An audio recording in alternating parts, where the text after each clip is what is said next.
मुई कवि मीराबाई पांडे मुई गोटे सती मान विषय गोटे कविताटे पढ़ुचे आपण मैंने सुन। सत्य त्रेता आउ द्वापर जुगरे जन्मिले महान नारी शुद्ध विचार रे पवित्र करती स्वामी को पारती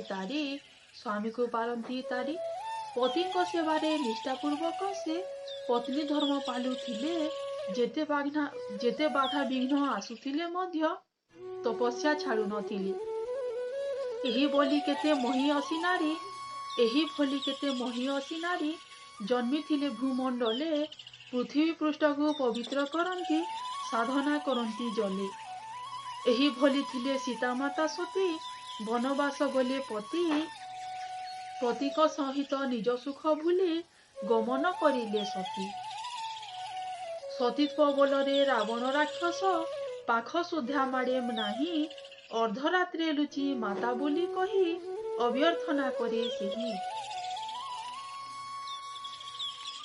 सतीत्व बलरे दहन करिले सीता माता सुना लंका अग्नि रे प्रवेशी प्रमाण करिले कले नाही तिले शंका।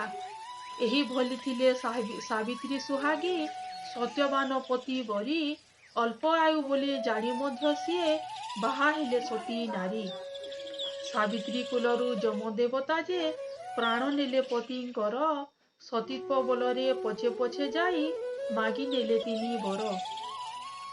नीति देखुथिबी स्वामी को भाविले मनरे करिले राण जम देवता जे हार मानि गले भूली गले निज पण।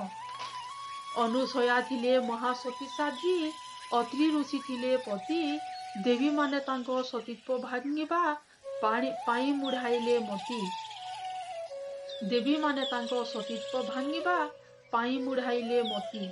सतीत्व भांगिबा लागी चिंतिले पठाइले तांको पति सतीत्व बलरे शिशु रूप कले जानी गले तांको गति। सेही दिन ठारू प्रभु माता हेले लालन पालन कले देवी माने हारी निज गर्भ बुझी पड़ी गले पाद तले। आजी काली नारी यही सब कथा विश्वास करती नहीं आधुनिका होई बजारे बुलंती अपवित्र करी मही। अमित कहले से सतीत्व नारी मान विषय रहिले जुहार।